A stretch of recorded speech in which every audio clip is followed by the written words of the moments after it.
In the Perspectrum podcast, we discuss controversial topics. Outside of this context, Michael and I are both working professionals. While doing the show, we are not acting as agents or representatives of our respective institutions, and none of the views that we express reflect the outlooks of our employers. So don't come to my office and throw toilet paper at me.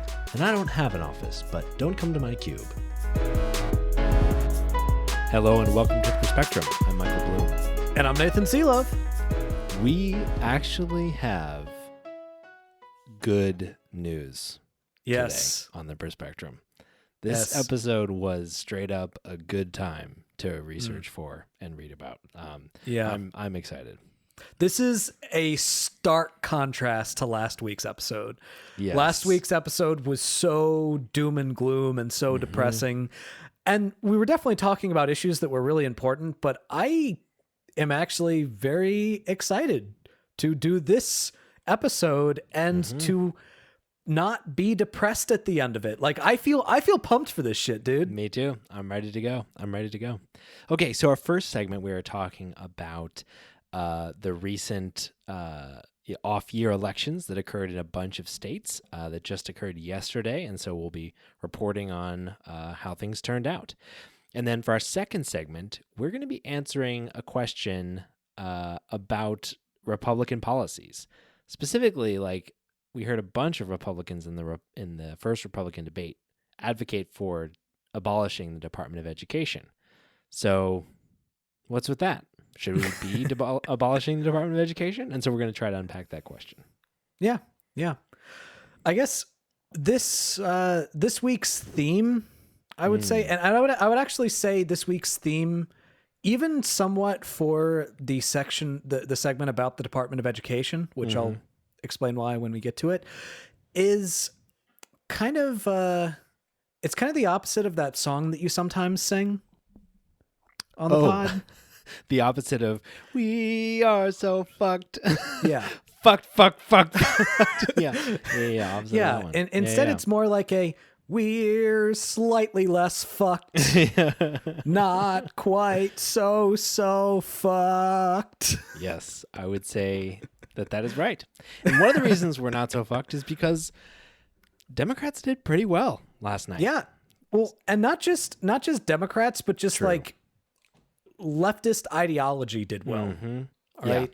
Leftist ideology did well because it's not just the Democratic Party that did well. We saw ballot measures that overcame red states to make the right choice. Yeah, exactly. Like it was just almost everything that could theoretically have happened last night happened. Yeah, and that is amazing. It was awesome. That's so rare that we get to celebrate that. Yeah, I don't think I've ever been happy with the results of an election. Like I've had elections. I've had elections where I was relieved. Like 2022, 2020. Yeah. I guess somewhat I was excited about when Northam got elected. I was somewhat excited when Northam got elected, but but you know, this is the first time that I'm feeling seriously happy with the results. Yeah. And there's not like a yes but to it. I totally agree. And like a lot of coverage that I was reading kind of is trying to put it in the context of like what to expect in 2024. Yeah. But like all of the coverage itself is basically saying it's not indicative of 2024. So we don't need to like cast that pall over this. I mean, we can talk about it a little at the end maybe, but like, I don't know. It just doesn't seem like that's the most relevant thing. Historically, though, it does often like it is often a pretty good gauge and indicator of how things are going to turn up. I mean, let's not forget the off-year election in 2017 in Virginia, which ended up handing over control of the governor's mansion to Ralph Northam, Democrat at the time, that also made things very close to the Democrats having control of the legislature, which would then set them up to take control of it 2 years later. That was a pretty good predictor of how the midterms in 2018 turned out. Gotcha. Interesting. So you're thinking like the gubernatorial election was a good indicator of the following midterm year. Yeah, exactly. Yeah, exactly. yeah. I guess I'm like, yeah. Well, we can get into it. But overall, 37 states had elections at some level, which is actually stunning. That was remarkable to me. I was kind of blown away. We're in the year, it's an odd year, and 37 states had elections. But there were a few key ones that like actually like were either a surprise or like actually made like a pretty big difference. Yeah. So first off was the election in Kentucky, where incumbent Governor Andy Beshear won re-election, which may sound like not that big of a deal, but we're talking about Kentucky. Yeah. And we're talking about a state that Joe Biden lost by 26 points. And Beshear, who had won in his last election by I think like half a point or less than half a point, beat his opponent Daniel Cameron by 5 points this year, which is just remarkable. That's like that's a huge success. Yeah. And one thing I would say, though, is that this shouldn't be too surprising for people that were following the race and have kind of been following Andy Beshear's career in Kentucky. I mean, he's definitely no hardcore leftist, but Sure. like he's also in Kentucky. Yeah. So, somewhat that can be overlooked. But he actually enjoyed a significant approval rating. In fact, he's actually one of the most popular governors in the United States. So wow. his That's overall remarkable. approval rating was 60%. That's His interesting. overall approval rating. And among Republicans, his approval rating was 43%. Even Republicans are, kind of like him at this point. Wow, that's Almost remarkable. Yeah, 43%. You don't see that very often. This was a very popular Democratic governor. He oversaw a budgetary surplus in Kentucky. He oversaw the administration of the American Rescue Plan and the funding from the federal government towards support for the state. He was lauded for his leadership during the COVID-19 pandemic, in which he held nightly briefings about the status of the state and what was going on. He responded very well to a severe flood that ended up destroying a lot of parts of Kentucky, and he competently was able to administer the rebuilding of those areas.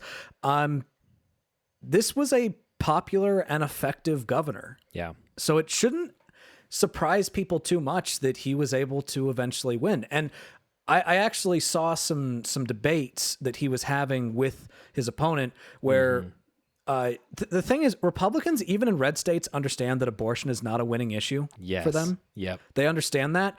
His opponent, Daniel Cameron, would be asked in these debates, hey, you supported these abortion laws that would allow for no exceptions for abortion. Like, do you still support that? And he would be like, well, if somebody passed, if the legislature were to pass a law that had exceptions, then I would totally vote for that. And it's like, but would you fight for it? He's like, well, if they passed it, I would totally vote for it. And then Beshear comes in and he's like, okay, so he's not answering the question, but I'll give you a direct answer. Yes, I do believe that we should be fighting actively for abortion rights. Yeah. I'm giving you a straight answer. I'm telling you who I am. Yeah. And it's like, people aren't stupid. They can smell a rat when they see one. Totally.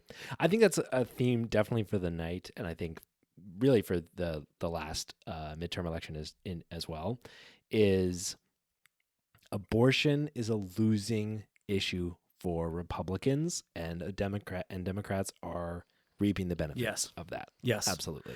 And nowhere was that more true than in Ohio.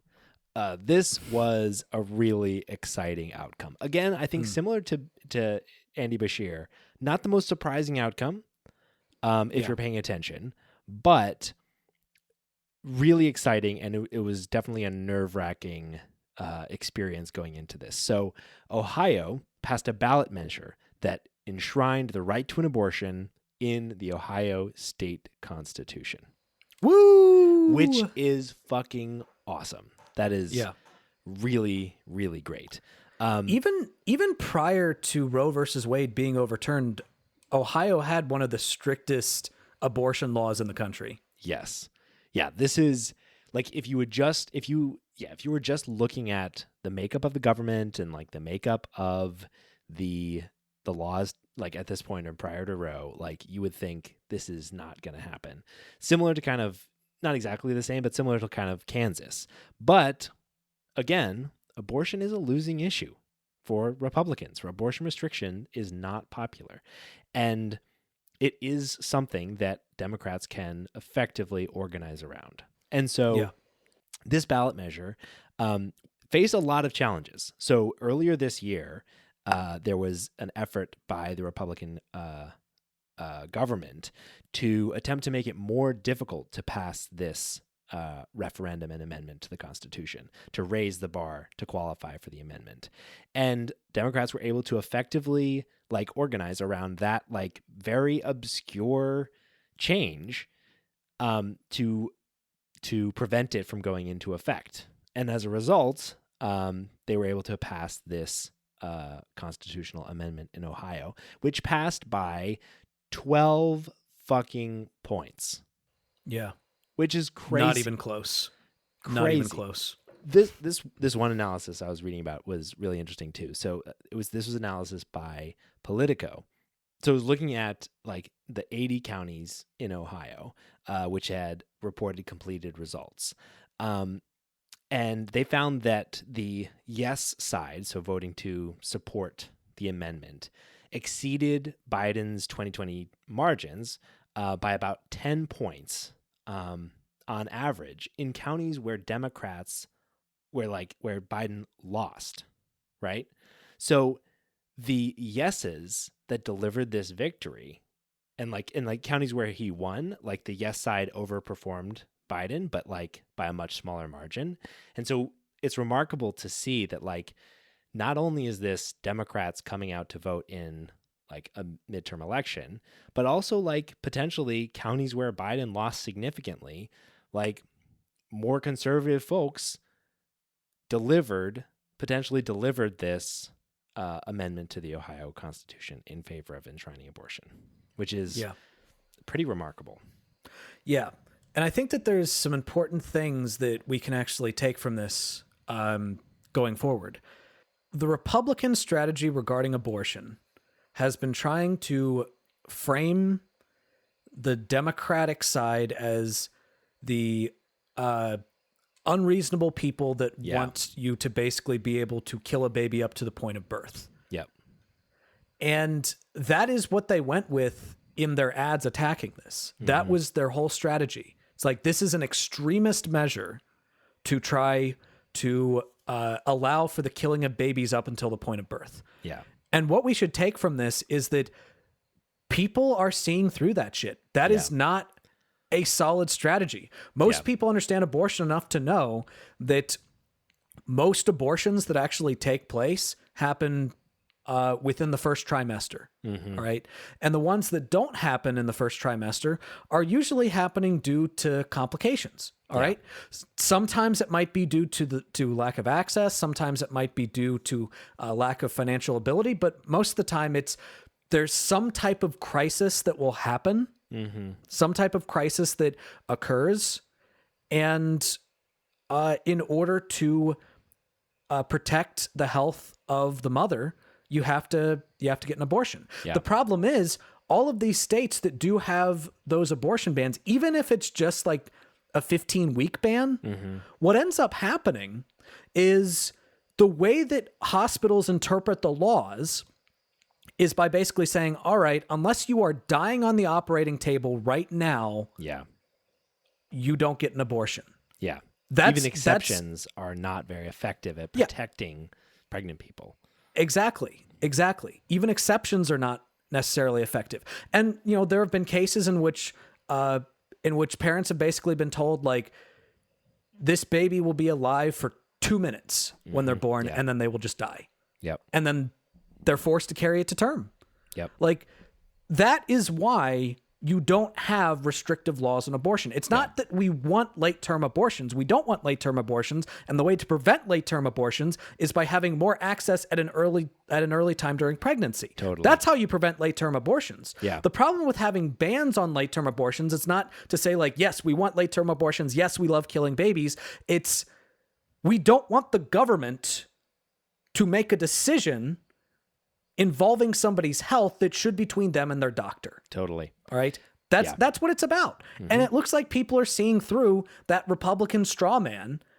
And even in a red state like Ohio, this is a losing issue for Republicans, and it can potentially be a winning issue for Democrats. Totally. So one of the big things that Democrats should take from this is fucking run on issues. Yeah.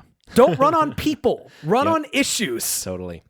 Yeah, absolutely. The issue's won in this case. Yeah. This is just an issue. Yeah. And in it fact, won by 12 fucking points. not only did abortion win in Ohio, marijuana won in Ohio. I know. And Ohio- in fact, I was actually kind of surprised by this. Abortion apparently got 3,000 more votes than marijuana. Wow. Which I was a little surprised by. Yeah. But like they got around the same margins, around the same margins of victory in terms of marijuana and abortion. Yeah. And this was also Ohio a has now ballot legalized marijuana. initiative. Yeah, this was also a ballot initiative. Yeah. It Not was- even decriminalize. To Yeah, legalize to legalize. recreational To legalize. marijuana use. Yeah, 57% to 43%. Yeah. Jesus. So, yeah. I have so many thoughts on this. One thing that I think is really funny, and like I wasn't trying to come across this. I just kind of did while I was looking at this. Do you remember Rick Santorum? Do you remember that guy? Oh my God, yeah, from all that time ago. Yeah, I remember him from Yeah, years ago. I didn't realize that he was still like doing anything. But like he weighed in this Hill article on Ohio, and his commentary on this is just so telling. Of this is kind of one of those moments where, bro, shut up! You're saying the quiet part out loud. All right? Don't admit this. Yeah, he was saying the quiet part out loud before was cool. Honestly, That is true. Yeah. So he, in response to this, he was on Newsmax and he said, quote, "Thank goodness that most of the states in this country don't allow you to put everything on the ballot because pure democracies are not the way to run a country." So Okay, if you yeah, let people actually decide, on how many freedoms they should have, like they're going to make the wrong choice. You can't let people decide what type of freedoms they have. You have to let me, a self-important theocrat. Yeah. Yeah. I Like- I have so many thoughts about all this. First off, I was thinking the exact same thing, like as the counterpoint to Santorum's point, which is what a remarkable failure of our representative democracy at the state level that so many Yeah. like issues in the last few elections have been overwhelmingly decided and supported by ballot measure.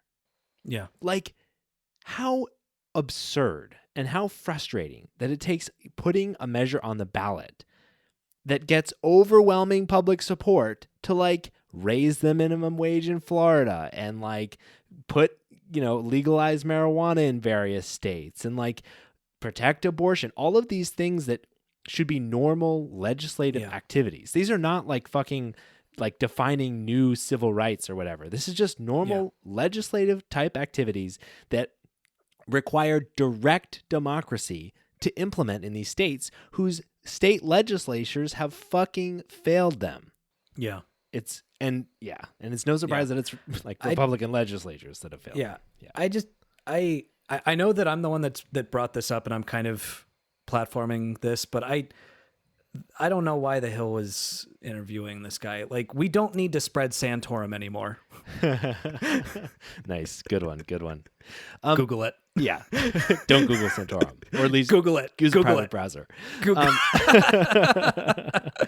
The other thing I wanted to say about like abortion in Ohio and kind of like the abortion trend recently, the main thing I think is like it's really hard to make the case that Democrats are being like extremists when they're basically just saying maybe we should like have reasonable abortion laws, and Republicans are saying like banning abortion or 6-week bans or all this stuff. Like it's just not intuitively appealing to be like, oh yeah, that 6-week thing when you don't even know you're pregnant, that's like the reasonable middle of the road position. Like even if like just as a matter of discourse, it's like, no, that it's a brand new position that has only been around for like a year or two. So how can that be the most reasonable and middle of the road one? Yeah. I would just like to point out, so when my wife and I did IVF, like as soon as the implantation actually happened, technically that counted as like 3-4 weeks pregnant. Right off the bat. Wow. That's crazy. That's think about that. Crazy. Just think about that the next time someone's talking about a 6-week abortion ban. Just think about that. Yeah, totally. And I think that leads to my other thought about this is like, it's also really hard to make the case that Democrats are the extremists when even if you're trying to keep your head in the sand, you can't ignore the stories, both like in news, in the media, and personal stories.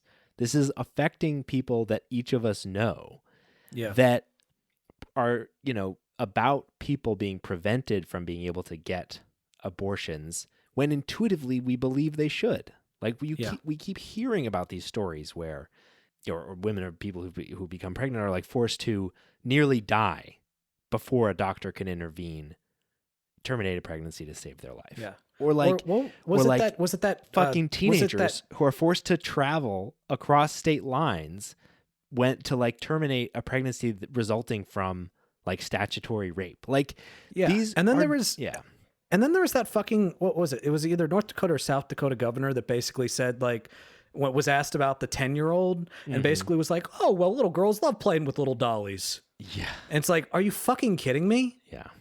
You don't have to breastfeed a dolly. Yeah. You don't have to put your body at physical risk with a dolly. I would just like to point something out. So if there's one thing that being the partner of a pregnant woman has taught me, has reinforced into me, is that, look, I am so excited about being a father. I'm so excited about having a child, and I'm excited about the pregnancy. Like every time I put my hand on Jess's tummy and I feel a kick, like I get excited.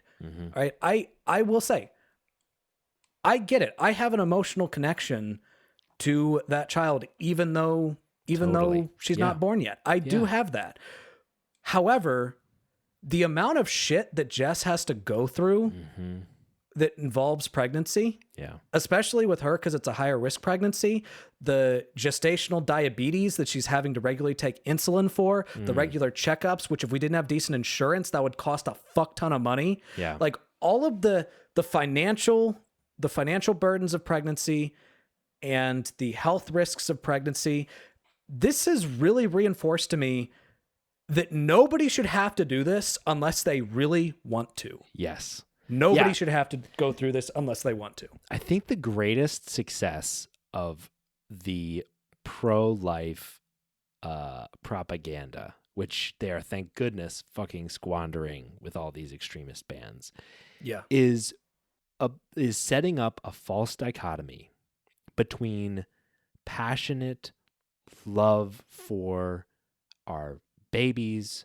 for our pregnant partners, for our pregnant partners' pregnancies, like setting up a dichotomy between that powerful paternal and maternal love for even an unborn, fetus, and setting it up against the right to choose what happens to your body, even after you've begun to, no offense, host a parasitic organism.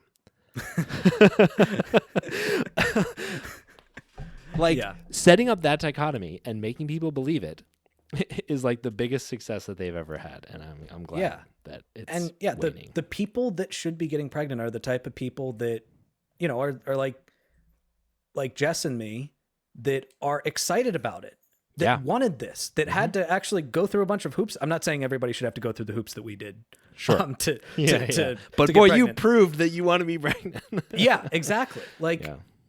Like nobody should have to go through this unless they really want to. And I think that a lot of people believe that. In Ohio, even Republicans, even more conservative people, a significant chunk of them are not okay with these abortion bans. And we need to that can help lead to electoral victories with parties if parties are if Republicans continue to make abortions a huge part of their platform, and if Democrats continue to make it a part of their platform to protect it. And we saw that very clearly, very evidently in Virginia. Our home state. Home state of Virginia.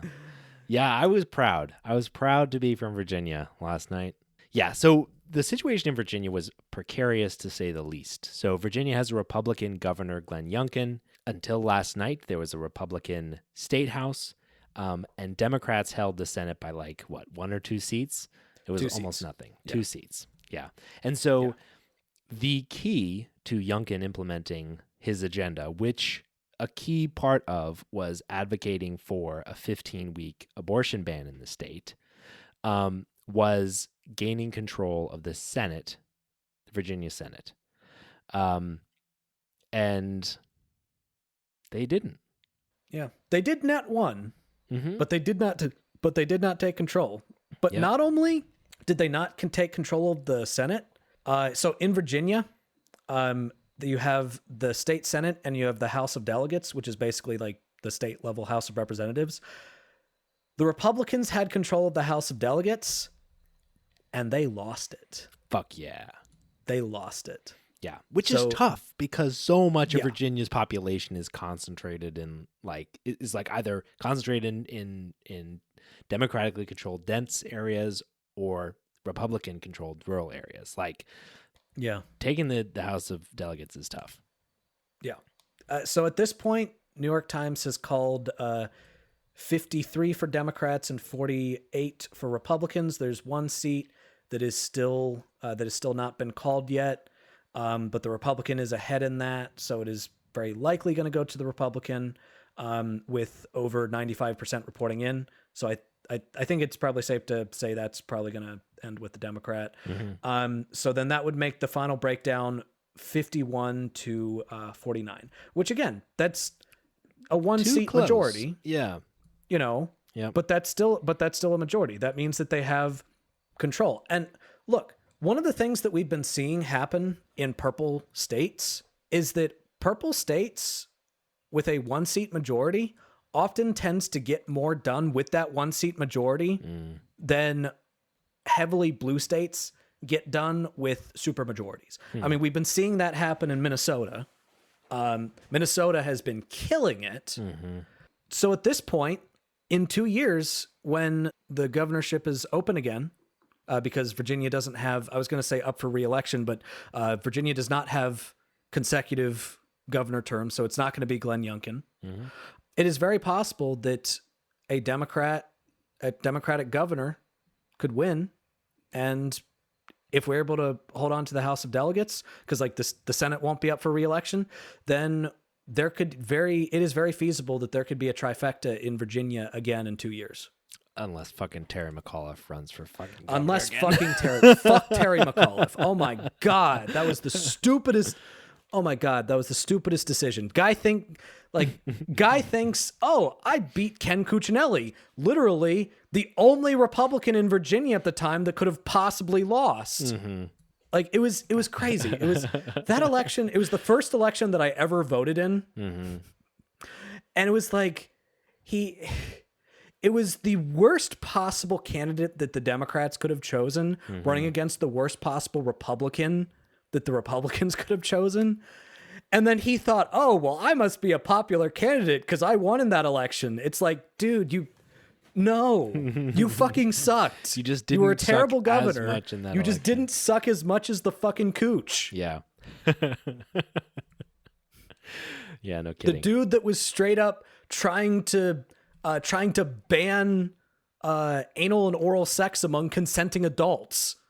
Yeah, which is a losing That was issue an in actual Virginia. thing that he was running. That was an actual thing that Cuccinelli was running on at the time. Yeah. Jesus. Oh, man, if only those kinds of bands weren't now represented in the Speaker of the House. Yeah. Oh my God. We'll get to that later. Yeah.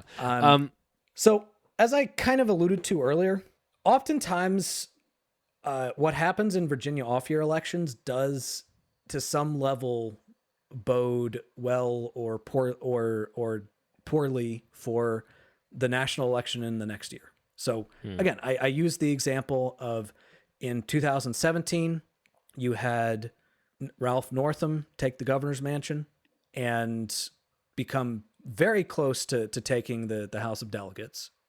And then in 2019, Democrats did take control of the House of Delegates and got a trifecta, which, then Biden won in 2020. And then, of course, we know that Democrats won big in 2018.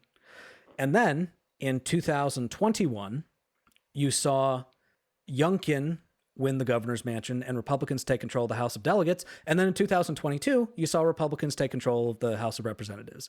Now, it might not have been as big of a red wave as we thought it would be, but honestly, Youngkin didn't win by much either. Yeah. So those last several elections have been a pretty decent predictor. Now, it's not the end all be all, but this could potentially bode well for the Democrats' chances in 2024. That would be really exciting. That would be exciting. I would love to see Virginia go again for a Democratic president. That'd be awesome. Oh, I'm not just talking about Virginia going for a Democratic president. I'm talking about generally. Overall. Yeah. Overall. I think that Virginia, at least on a presidential level, I wouldn't say it's a solidly blue state. Don't become complacent. Yeah. But it's definitely been consistent. It's been pretty consistent for a while. Yeah, it's true. Okay, one other thing I have two other things I want to call out. One is in Pennsylvania. Democrats held control of a Supreme Court seat in Pennsylvania, which is really important because we know there's going to be election fucking shenanigans. And so having someone on the Supreme Court or in that seat in one of the biggest battleground states with a huge electoral college is going to be really super fucking important, which is also super exciting given that Democrats also put a Democrat on the Supreme Court in Wisconsin earlier this year. So we don't have to talk too much about this, but definitely an exciting development for sure. One other thing I want to mention are school boards, because it's obscure because there are so many tiny fucking school boards, but they're like pretty important and they're a very hot topic right now. And then they've been an area of focus for conservative groups specifically. And so the American Federation of Teachers said that candidates who publicly were endorsed by conservative groups such as Moms for Liberty or the 1776 Project lost about 80% of their races nationally, which is a pretty strong rebuke of the, book burning, anti-trans school board level agenda from these conservative organizations. Yeah. And there were a bunch of like individual cases where specifically like school boards that had either implemented or attempted to implement really onerous restrictions on, LGBTQ students or eliminate books or, prevent them, like removing them from the libraries or stuff like that. There were a bunch of examples of like school boards that implemented those policies flipping for Democrats this year, which they're supposed to be unaffiliated positions, I think, in most places. But when you have people vocally talking about anti-trans issues and banning like history books, you kind of know which side of the aisle those folks are on. And so like candidates who support the LGBTQ students and accurate representations of history and representations of minority and vulnerable groups in our libraries won pretty big. So not everywhere. Like Republicans definitely made some progress, flipped some school boards, but definite progress for more liberal candidates on the hyper-local level. Now it's time for a more lighthearted segment, A Good Actually. So Nathan, what is a good actually? Michael, we do good actually because the world sucks. Yeah, it does. Boo. But sometimes when you take a good hard look around at all of the refuse and Mm-hmm. decomposing banana peels Nice. and, you know, garbage juice that seeps through those tiny holes in garbage bags and, gets all on the road, and then the sun hits it and it kind of evaporates, Hot and then it garbage. stinks up the whole area. You're going hot you know, garbage? Ugh. Yeah, I know exactly. Sometimes you might look closely and realize, wait a minute, that garbage juice is actually not garbage juice. Oh. It's, I don't know, beer. Also bad. What are you talking about? Beer's great. Yeah. And no that, one is and that hot and on that the garbage road. bag. Well, hold on. And that garbage bag is actually not a garbage bag. It's a cooler. Oh. It's a cooler. Okay. Right. All right. And all you need to do is go in there and, open that cooler and just have one of those nice cold beers. Wow. And then you realize, you know what? This is good. And good actually is all around us. Wow. That's really touching. I really thought you fucked that one up. But you brought it back. I kind of did. I had no idea where I was. Ice cold beers really are all around. I mean, in my house, Yeah, that's fair. That's fair. You mean, so Michael, what is our good actually this week? Well, Nathan, our good actually is very personal this week. It was about the best voting experience of my life. So for those of you who don't know, I recently moved to Seattle, Washington. And I just wanted to share how great this voting experience was, because I think I am somewhat stuck in my like voting paradigm that I grew up with, which is like, you go to the local elementary school and you try to squeeze it in at some point in your day, and there's going to be a bunch of people on the ballot that you didn't have time to research probably, and for a bunch of positions that maybe you don't really even know what they do, and then you end up, potentially just picking someone or being an uninformed voter or just not setting yourself up for success as a voter. Well, this experience, for the first time ever, I saw a county administer an election to solve that. So a couple months ago, I just get my ballot in the mail. And a couple days after my ballot arrives, a booklet that's like 30 or 40 pages shows up at my door, which is my election guide. And then yesterday, when I finally got around to voting, which again, I could have done any time over the last couple months, I sat down and I opened up my election guide. And for the 10 or 15 people 10 or 15 positions on my ballot, in the front of the book, there was a description of what every one of those jobs did, so that I could assess who might be a good, like, director of, or the commissioner of the Port of Seattle. I don't know what that job does, but now I do. And I got to read about every single candidate that I was going to vote for, personal statements, their history. And if it wasn't clear, I could just look them up. But there was enough information for the most part that I could use that booklet to decide who to vote for. And I did it at my kitchen table. So I took an hour or an hour and a half to read about everybody and make an informed decision rather than being rushed in the voting booth. And then once I got everything put together, I walked the 2 blocks over to my local drop box, which is one of 80 drop boxes around the city of Seattle. And as I did, everybody I saw had a ballot on their way to the drop box. And I'll remind you, there was not a single, like, federal or huge ticket item on the ballot. We're talking city council members, school board, commissioners of revenue, and a referendum about, like, some affordable housing spending. This was a small election. And every single person I saw walking around those few blocks had a ballot, and they were going to the box. And I was inspired by how many people were turning out to vote for this fucking thing, and how easy it was and how seamless it was. And it's just a model for how well you can run an election to really include people. You know how I became informed about the candidates that I was voting for? How? I had to moderate an entire forum. See, that's what you have to do in Virginia. You got to fucking host a debate. Yeah, in Virginia, you have to moderate a whole forum. I'm not actually joking. I moderated an entire forum for a bunch of the local candidates that were running in my area, and that's how I got to know them. That's harder. It's a little more difficult. It's a little more difficult.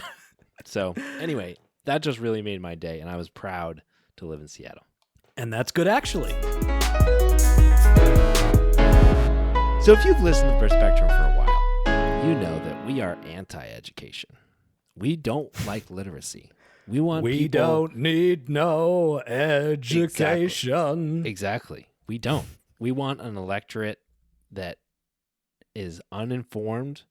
We want people that are not educated to be running the world and all that stuff, just like the movie Idiocracy.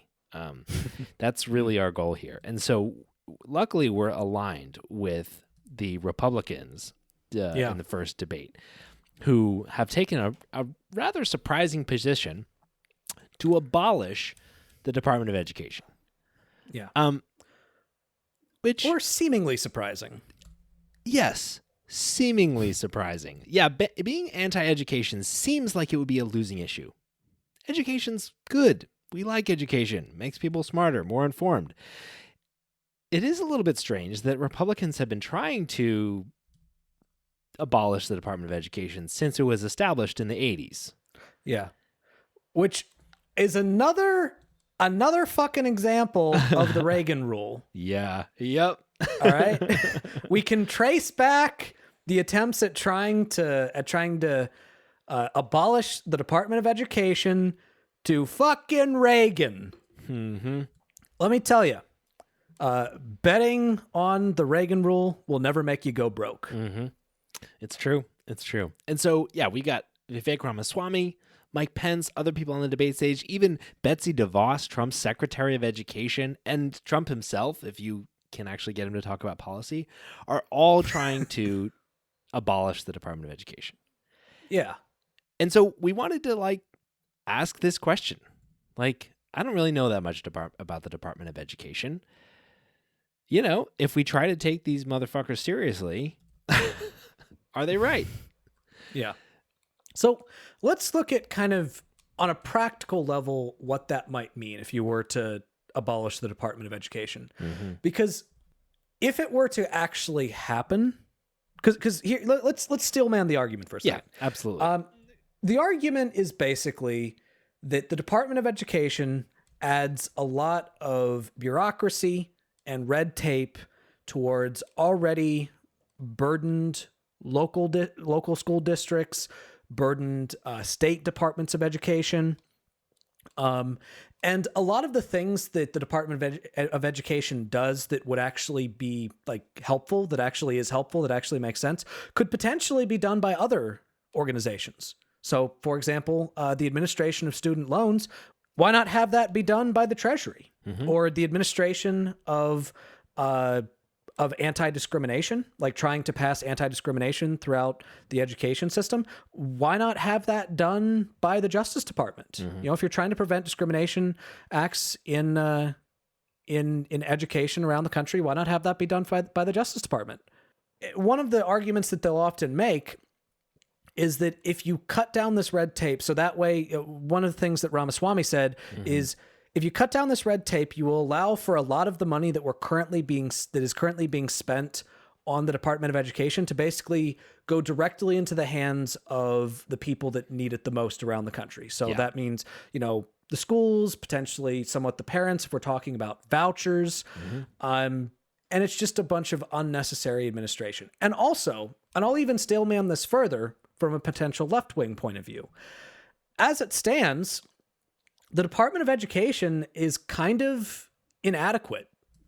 It is seriously lacking in a lot of the things that it promises to do. Yeah. For example, one of the things that I definitely care about, that I think is extremely important, is of course special education. Mm-hmm. As a special education student and as somebody who actually sits on a board of advisors for the Virginia Department of Education, I can tell you that the federal government does not do its part in order to make sure that special education is carried out in a way that is fair and equitable. So the IDEA Act, which was one of the first civil rights laws ever passed for people with disabilities, it was passed in 1975. It stands for the Individuals with Disabilities Education Act, guaranteed accommodations and anti-discrimination protections for people with disabilities. And under that act, they promised that they would pay. They committed to paying 40% of the expenditure, pure student, for special education students. 40%. Yeah. They pay right now less than 13%. All right. However, at the same time, that means that they're also basically putting forth these standards that schools need to follow in order to accommodate people with disabilities, but not providing them with the funding to actually do it. Yeah.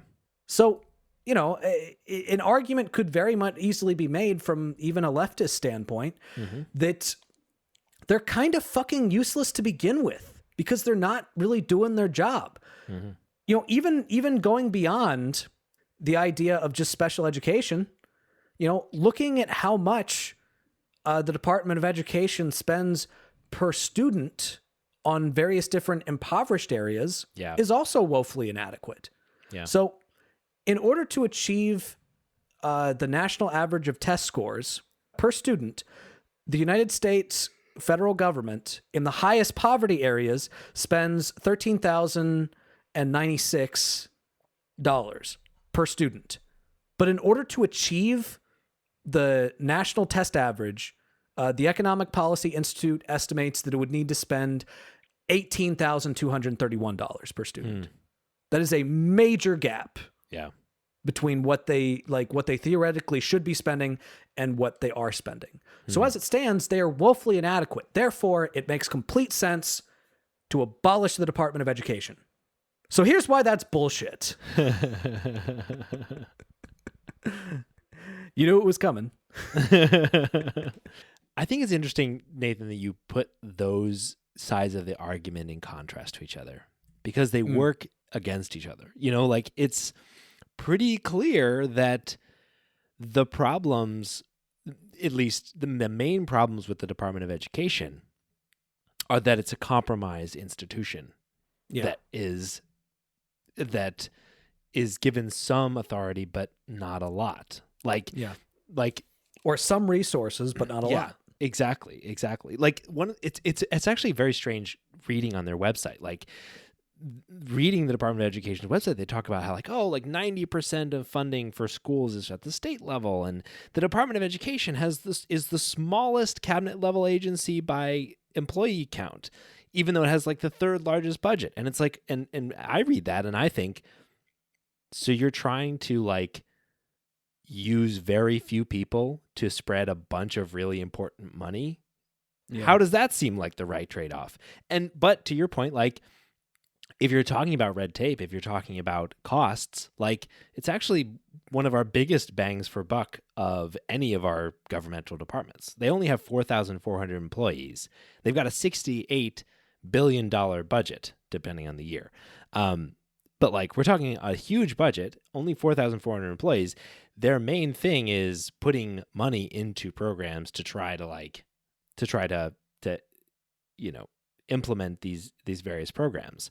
One challenge though is they've got 260 programs, and so in a way that they're spreading this relatively thinly across relatively few employees. And I think that the more compelling argument is we need these people to be better funded, more well-staffed, and to have some teeth to their authority. Yeah. I think one of the things that Michael and I talked about yesterday when we were planning the episode is basically if the best argument that you can make against the Department of Education is that it has no teeth, then the solution is give it fucking teeth. Yeah, exactly. Exactly. Yeah.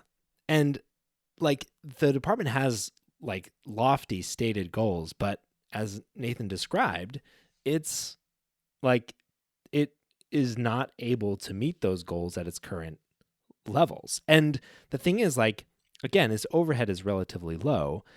One of the solutions from Republicans is, hey, we just want to take Department of Education money and just give it in like block grants to states. But one of the challenges with this is that, like, even though there's already not enough money to fund all these different programs and all these different priorities. So if we just divide it up and give it to states, it's still not going to solve that problem. But the second thing is, like, having a centralized organization that's able to at least try to put it towards the right things or attempt to put it towards the right things is better than just being at the whim of whatever state government institution is in place. Like, that's the whole point and idea of the Department of Education, is to improve equity in and outcomes at the state level, to be able to say, yeah, states control their education, they control their education budgets, but we are going to put our thumb on the scale, trying to push towards like better outcomes, or outcomes that serve a bunch of different needs. Things like fucking programs to make sure that post-secondary education is able to meet the needs of veteran students, for example. That's one of their programs in under the Office of Post-Secondary Education. Like, this is providing academic, financial, physical, and social support for veteran students going to college. Things like providing funding and incentives to make sure that both technology and media services at various schools are accessible by people with disabilities. Like, and to Nathan's point, like, I think the problem is often that these things are only able to be half done, not that these things aren't worth doing. Yeah. And let's talk about equity for a little bit. Yeah. Because the biggest reason why education in the United States is so fucking broken is actually because of how decentralized it is. Yeah. So let me explain. According to the Peter G. Peterson Foundation, the state governments, on average, when it comes to the funding of K through 12 education, and this is as of fiscal year 2021, state governments pay for about 45% of the education budget. All right. Local governments spend 44%, and the federal government spends 11%. So here's the problem with that. Let's look at that local number. That's close to half. Like 44% is close to half. All right. The taxes that are paid that are used to pay for schools is property taxes. And so what that means is that if you live in an area that is lower income, then what that usually means is that the property in that area is going to be significantly less valuable. Because, you know, if you don't have a high income, you can't afford an expensive house. Yeah. And if you don't have properties that have a significantly higher value within the area, then the amount of funding that you're going to be getting from that property tax is going to be significantly lower, which means that the funding for that school is going to be significantly lower, which goes back to kind of the example that I talked about earlier, the Economic Policy Institute laying out basically what is actually spent by the federal government on the highest poverty areas and what they would they should spend in order to achieve national average test scores. All right, pointing out that discrepancy. The thing is, this creates this cycle of poverty. Yes. Where if you grow up, like one of the biggest drivers of social mobility in the United States is education. And if you grow up in a low income area, you're going to go to a school that is woefully underfunded. And if Yeah. it's woefully underfunded, then you won't get the resources you need in order to get an adequate education. And if you Yeah. don't get those resources, you're more likely to end up in a low-income job. And it just perpetuates this cycle of poverty that just continues going. And Yeah. it's that decentralization, the fact that these localities that are lower income are left to fend for themselves, that is why that I would argue is probably the biggest flaw in our education system in the United States. In theory, we have universal education. Mm-hmm. We have a universal education system, but it is not universally equitable. Yeah. So you do actually need to have some level of centralization in the funding of education, in the administration of education, or else you end up with situations like what we have right now. Yeah. Again, the fact that it's only 11% of school funding coming from the federal government is a problem, not a good thing. And to your point, like, not only is it on an individual level of a vicious cycle or for low income folks to continue and lack social mobility, and a virtuous cycle for high income folks to be able to be upwardly mobile, there's a virtue and vicious cycle in the schools themselves, right? You have schools that are funded by high value properties, which get more funding. Well, when someone decides where to move, if you got kids, one of the main things you're considering is not just your house and not just your neighbors, but your kid's school district, the quality of the school that you're putting your kids into, which increases demand for those houses. Increasing demand for those houses increases their prices, which increases the funding for that school. And so you are in these situations where, like, underfunded schools just continue to be underfunded and well-funded schools get more and better funding. And, like, there's just no natural way out of that situation aside from centralized funding. Yeah. Another Republican argument against the Department of Education is less about, like, the fiscal side of things, because ultimately, like, almost no Republicans, like, some people claim that, we'll save some money by doing away with the Department of Education, but mainly it's not a fiscal argument that they're making, because they still want to spend that money on education, which hopefully doesn't become a fringe position in the years to come, but we'll see. But another argument that they make is that they want to get the federal government out of education. So, like, Donald Trump, in one of his re-election campaign videos, said that he would close the Department of Education and, quote, end education coming out of Washington, D.C. And Representative Thomas Massie, who's a Republican from Kentucky, proposed a bill in 2021 to close down the Department of Education. And his reasoning was that, quote, unelected bureaucrats in Washington, D.C. should not be in charge of our children's intellectual and moral development. States and local communities are best positioned to shape curricula that meet the needs of their students.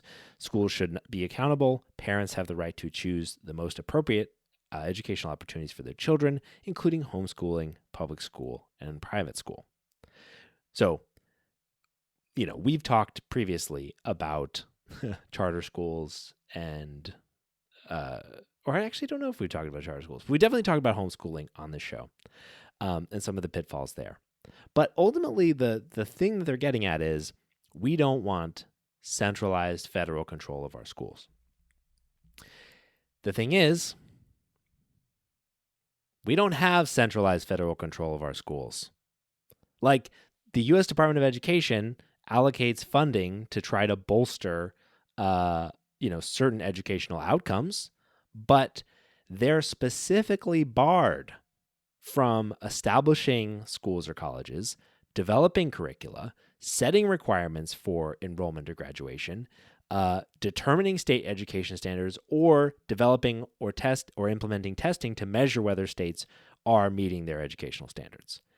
The Department of Education is about funding. The Department of Education is about research into effective methods of teaching, but ultimately it's all about influence. They do not control these standards, which also seems like a problem to me. Maybe I'm just a big government liberal, but, like, the fact that we have that, like, there are no matter how loose, like, national required standards for education in this country is a decentralization problem. That's mind-blowing to me.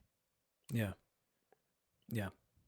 I mean, it's difficult because on one hand, I am definitely inclined to say that, just because you live in a state with some dumbass Republican governor that Sure. doesn't understand science, doesn't mean that you should have a shitty education. Mm-hmm. And it's better to have a stronger centralized standard of learning within the Department of Education than it would be to, have a than it No would be to have to learning deal at with the that. state level. Yeah. But the thing is, what about when the shoe's on the other foot? Mm-hmm. What if it's Donald Trump's Department of Education, Yeah. Fair like enough. who is then able to create a centralized? I mean, look at right now he is actively speaking out against trans affirming healthcare for kids in schools. Yeah. Now, if we had a really centralized federal government and Donald Trump ends up winning election, or the next time a Republican wins election, does that mean that they can then make a federal standard that says teachers are not allowed to use the pronouns that students want used, or they're forced to out their students?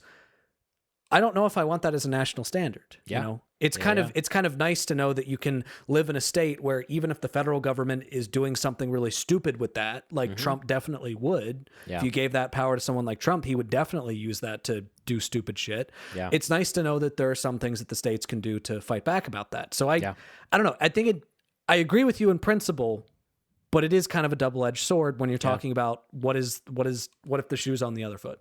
Totally. I think it's a really fair point. I think it illustrates the inherent and I think like ultimately like positive protective tension of our system. Yeah. Which is that by having a bunch of somewhat decentralized organizations at the state government level relative to the federal government, in some ways we draw an average and call it the federal government, but we've got a lot of play on either side of that average. Yeah. And so like I agree. I mean, it's easy to point, I think it's a fair point. It's easy to point out underperformers relative to, average policy in the United States and say like, hey, we should all be the overperformers on the other side. But when those underperformers end up controlling the federal government and affecting everyone, like that's the inherent tension that we're working with. I think so I think would I rather have no power to set standards in the Department of Education rather than an absolute power to set standards? Yes, I would rather have no power to set standards. I think they do seem to have just no teeth when it comes to trying to influence these standards. Like I can imagine I don't know, at least some relatively loose ability to say I don't know, teacher certification or something like that. But Yeah. I don't know. Yeah. The last point that I want to make is kind of a calming point.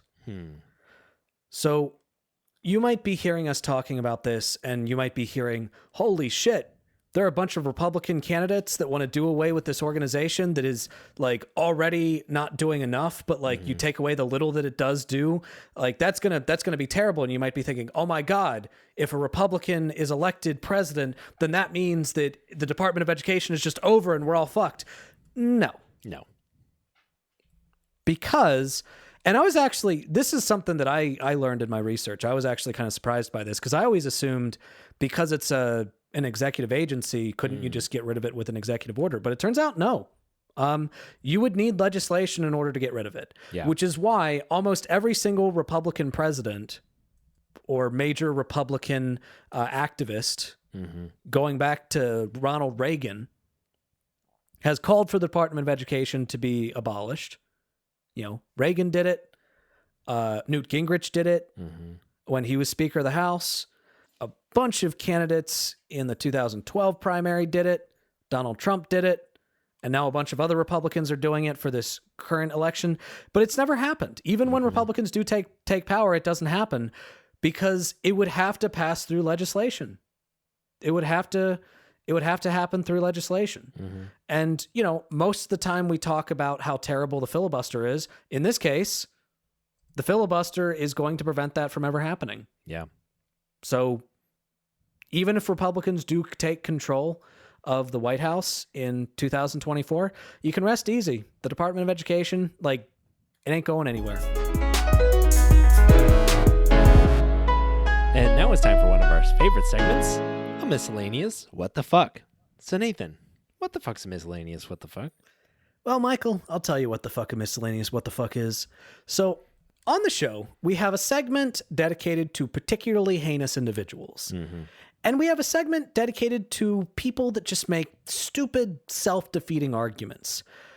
But every now and then, there are stories that come to our attention that are just so funny and so silly and so amazing that, but it doesn't fall under the category of an asshat or a Dershowitz bag. But it's still a story that makes us just say miscellaneously, what the fuck? So we decided to have a segment about it. Mm-hmm. So Michael, what is our miscellaneous what the fuck this week? Well, our miscellaneous what the fuck is about our newly elected Speaker of the House. Oh, John Smith? John Smith, exactly, yes.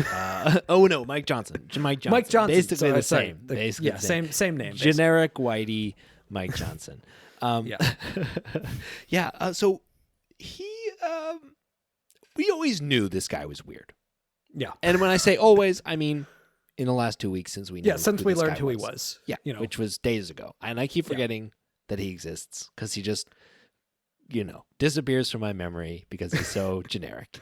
But anytime I think about him, we know that he's weird and he's going to have some shit in his closet. Aside from all the racism, we've learned some interesting things about Representative from Louisiana, Mike Johnson. Specifically, there's been an interview clip that has come up recently, and well, let's just say it makes you thankful that your daddy is so hands off. Don't call him that.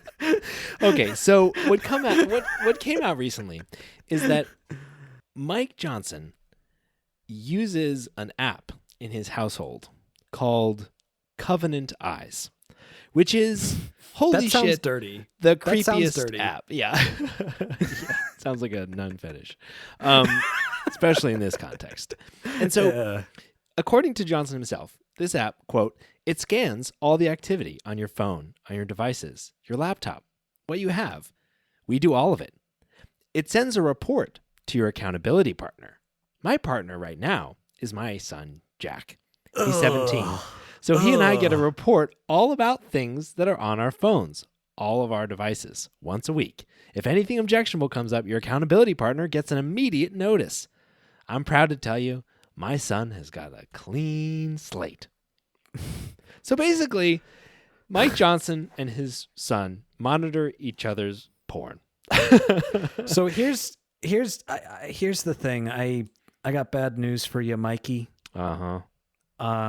Not you, Mikey. Mikey Johnson. Mike Johnson. Mikey Johnson. Yeah. I got bad news for you, buddy. Teenagers are like life. They find a way. Secret cell phone. Secret cell phone. But God, imagine how fucking that is such an invasion. That is such an invasion. That is such a repressive. Yeah. That is such a repressive way of and the fact that he's he monitors your porn watching too. That is. Well, I mean, that is honestly, none of any of your businesses. Yeah. Jesus. What makes me so frustrated is I care a little bit less that his son is monitoring his porn usage because Mike Johnson has had his whole life to become the vanilla celibate, person that he is. But could you like? There's no way that Mike Johnson's son was like, I'm- "Oh, sweet, I came up with I'm this not okay awesome with it idea." because that is a fucked up responsibility to give your child. Oh well, yeah, obviously. The only thing is, yeah, as long as Mike Johnson isn't watching porn, then it's fine. If he is, that's fucked. But there, like, what's frustrating is there's almost no way his son was like, "Hey, Dad, I found this really cool app. I think we should use it together." It was definitely Mike Yeah. Johnson, like, "Hey, son, like, I pay for your device. I want you to let me make sure you don't watch porn." Yeah. And like pressure, like there's almost no way there's and this not is like a pressure subscription involved. thing. They There's no- pay like yeah. they pay like $15 a month for this fucking thing. Seriously. Oh my god, it's so fucking That's cringy. so creepy, an invasion of privacy. And look, here's another thing to think about. There is actually a very direct correlation between sexual repression and levels of sexual assault. All right? Societies that are more sexually repressed have more strict access to things like, for sexual expression, such as pornography, do actually have significantly higher rates of sexual assault. In fact, one of the biggest reasons that's often cited for why there is so much molestation within the Catholic Church is because of the sexually repressive nature of the way that they treat priests. All right. It's that celibacy that is imposed upon them. Yeah. This is a well-studied phenomenon. Yeah. Yeah, So totally. it's- I think Dude. Mike Johnson's son might be the only true incel out there. Yeah, I thought the story was just so fucked up and so weird. And it's like, dude, like, come on. Be Leave a your kid little alone. normal. Leave him alone. Hands off, daddy. All right. Don't call him daddy. So congratulations to Mike Johnson for being this week's miscellaneous What the Fuck. And now we will end our show as we usually do with our highlights. So Nathan, what's your highlight this week? My highlight this week is actually a preemptive highlight. So the team that I coach has decided that they're going to throw a baby shower for Jess and me. Aw, Just- that's so just them. nice. And we're going to be doing that this Friday. And it feels so good to be supported by them. Like they're excited for me. And they're, as a coach, I always try to be the one that's supportive of them, but it still feels good to know that like they care, they care back. Nice. That's Yeah. great. Yeah. What about you, Mike's? What's your highlight? I think honestly my highlight is I've hung out with a bunch of friends this past weekend, which was really nice. Bree's been out of town, and so, I could have just been hanging out, alone and running and exercising and do the kind of things that I do alone. But, I've gotten to know a bunch of really cool people here in Seattle, and it was really fun to be able to go and hang out with them. So that was great. Nice. Yeah. So now we'll thank the amazing people that make this show possible. So thank you to Jerry DeViller, Kyle Chaska, Fade Out Scoop, Taylor Bloom, and Tobias Janssen for being our patrons. And thank you to Kayla for all they do to make this show possible by being our editor. And thank you, dear listener, for listening to The Spectrum. And you'll hear from us again